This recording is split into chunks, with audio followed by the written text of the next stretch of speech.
तो आज से आप लोगों के लिए मैं व्याकरण का पूरा सिलेबस लाया हूँ। 10th और 12th क्लास के सभी छात्र छात्राओं के लिए ये बहुत ही आवश्यक है और आशा करता हूँ कि अगर आप लोग इसको ध्यानपूर्वक पढ़ लेंगे तो जो 100 मार्क्स का आप लोगों का हिंदी जो सब्जेक्ट है वो कंप्लीट हो जाएगा। इस हिंदी 100 मार्क्स में 60 मार्क्स का आप लोगों का व्याकरण से क्वेश्चन रहता है। ये बात आप लोग भी जानते होंगे। और बाकी बात जो 40 मार्क्स रहता है वो हमारा बुक से रहता है। तो बुक को भी हम लोग आगे चल के कवर करेंगे। पहले जो हमारा इम्पोर्टेंट है 60 मार्क्स, जो 12th के छात्र है उनके लिए तो मात्र 60 मार्क्स ही कंप्लीट हो पाएगा, लेकिन जो हमारे 10th क्लास के छात्र छात्राएं हैं उसके लिए ये ब्रह्मशास्त्र है कि 60 नंबर के साथ साथ यही व्याकरण संस्कृत में भी पूछा जाता है।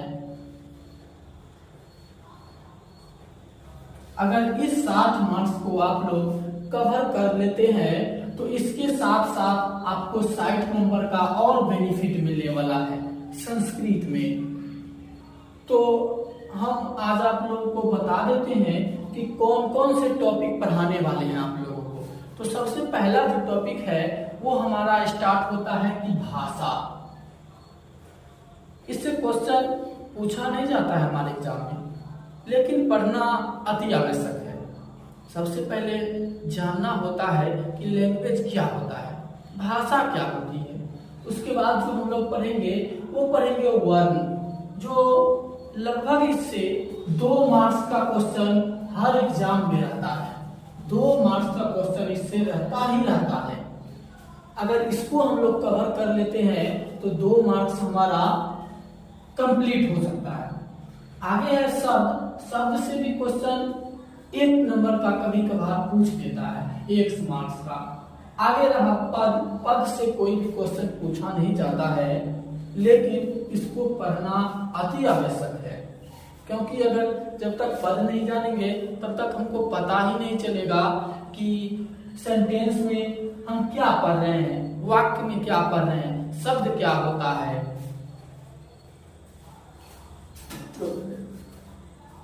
तो इस सब को जानने के लिए ये भी पढ़ना हमको अति आवश्यक है। उसके बाद हम पढ़ेंगे वाक्य, जिससे 1 नंबर का भी रहता ही रहता है 1 मार्क्स का।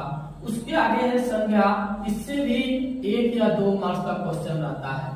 आगे है सर्वनाम, इससे भी 1-2 मार्क्स का क्वेश्चन रहता है। और विशेषण, विशेषण से तो रहता ही रहता है 1-2 मार्क्स। अगर ये सब रहे या ना रहे, लेकिन ये डिफरेंटली ही रहता ही रहता है।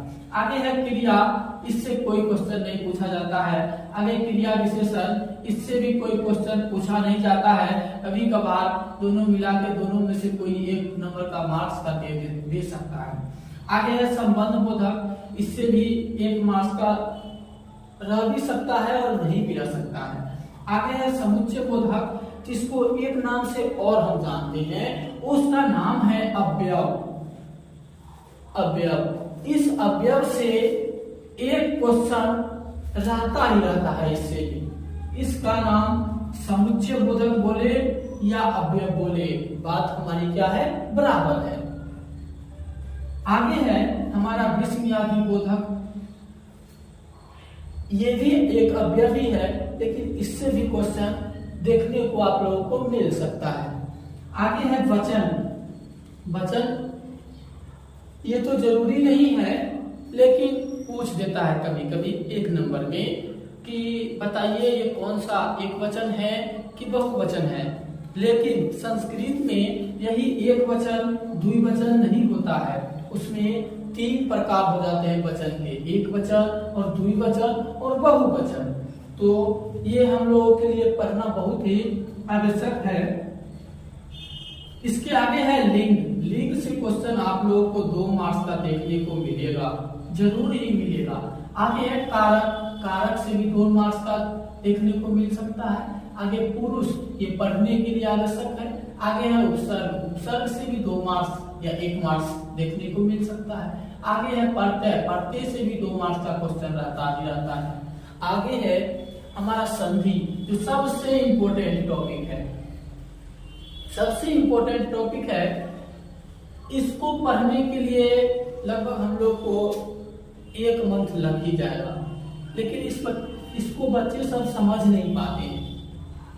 तो इसको हम इस माध्यम से पढ़ाएंगे कि आप लोगों के दिमाग में सीधा क्या कहते हैं उसको अंदर जाएगा, समझ में आएगी वो बात,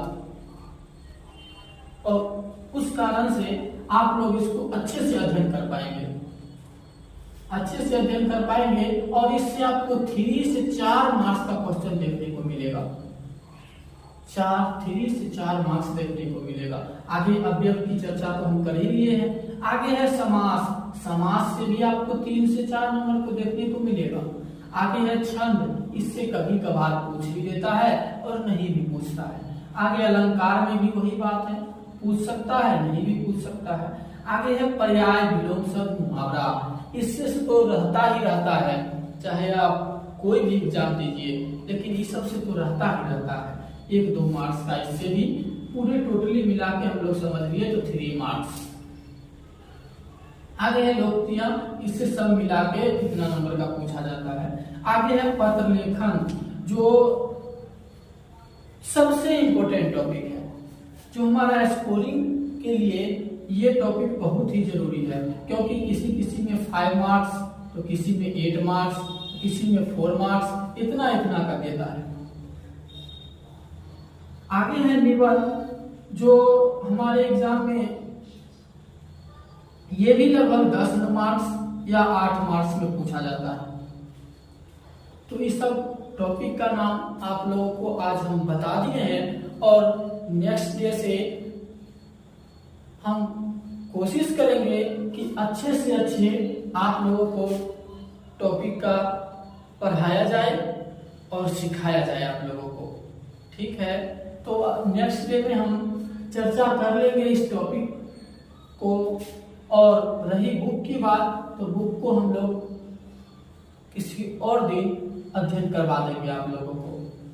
इसका सिलेबस बता देंगे, पैटर्न बता देंगे। इस दिन हम लोग 10th का अलग और 12th का अलग से चर्चा करेंगे। ठीक है, लेकिन ये जो ग्रामर टॉपिक है ये आप लोग एक साथ ही पढ़ सकते हैं, 10th और 12th वाले। ठीक है, थैंक यू, धन्यवाद।